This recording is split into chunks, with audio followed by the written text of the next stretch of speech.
Let's be real, wind can be really frustrating, especially if you're a boat or kayak angler. It can get you off position. If you're casting from the bank, it can blow your cast, tangle your line. You could either be your enemy or it can be your friend. Daren Wendell here with Wendell Fishing. I'm going to walk you through how to utilize the wind to your advantage and stack up more bass. Now, this is what happens. And so when the wind pushes the water across the surface, what it's doing, and it's pushing plankton, which is the base of the aquatic food chain, up against these wind-blown shores. And what it's doing is creating a conveyor belt, because whenever you push the plankton, which feeds on the phytoplankton, which feeds on all kinds of other stuff, essentially the baitfish follow. This is going to be your minnows, this is going to be your shiners, it's going to be your shad, this is going to be your gizzard shad, and they follow up and eat that buffet.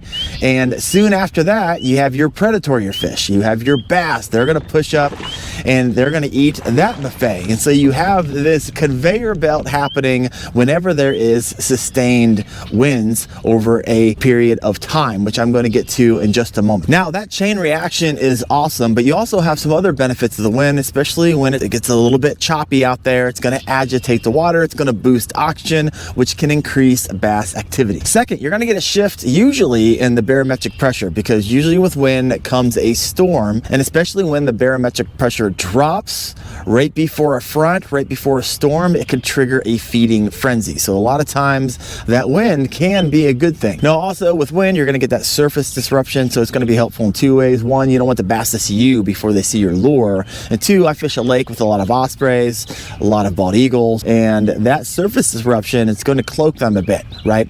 And so they might have a little bit more confidence to come up shallow. And also, turbidity is going to help out with the hunt. And so essentially when you get those sustained winds against those wind-blown shores, especially on those clear lakes, it's going to create that cloud, right? It's kicking up sediment. And so the more cloud and the more places for bass to hide, they are ambush predators, they're going to use that to their advantage. Now, you're going to have to find that sweet spot. So just because you have wind, it does not mean that that wind-blown shore, that period of time, is going to have enough time to set up that chain reaction. And so what you're going to need is anywhere between 12 and 24 hours to set up, allow that plankton to beat up against the shore, allow the bait fish to follow, allow those bass to follow that. 12 to 24 hours. Now, you might be thinking to yourself, hey Daren, not a freaking meteorologist, how in the world am I supposed to know if that one particular shore has been beat up and sustained wind for 12 to 24 hours? Well, I got you covered there. So I use an app called the Deep Dive app. Let me hop into here real fast. And on the Deep Dive app, I'm going to type in Lake Guntersville. And so what you can do is you can actually see which shores have been windblown for the past 48 hours. So you can see this is today, and I can go to yesterday, and I can go the day before, and I can see which banks have been beat up. Also, I can see 7 days in the future. Let's say I am planning a trip.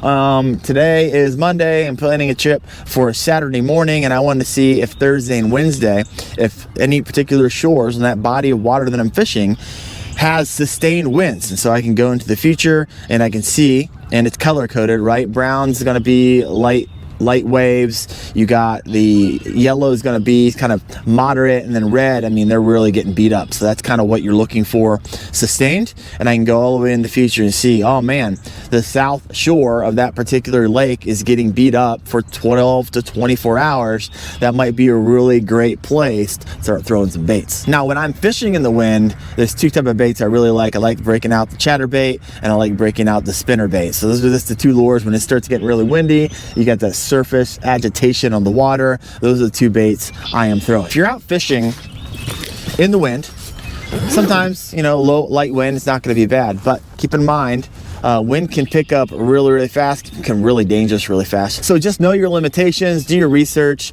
check the weather reports, see what's going to happen when you're out in the water. You want to live to fish another day, folks. So wind doesn't have to be your enemy. It could be your friend if you know how to use it to your advantage. Now, what about the rain? Well, now that you got the wind figured out, I'm going to show you the benefits of fishing in the rain. Check those out right there. Thanks for watching, guys. I'll see ya. I'm going to go harass these cobra chickens.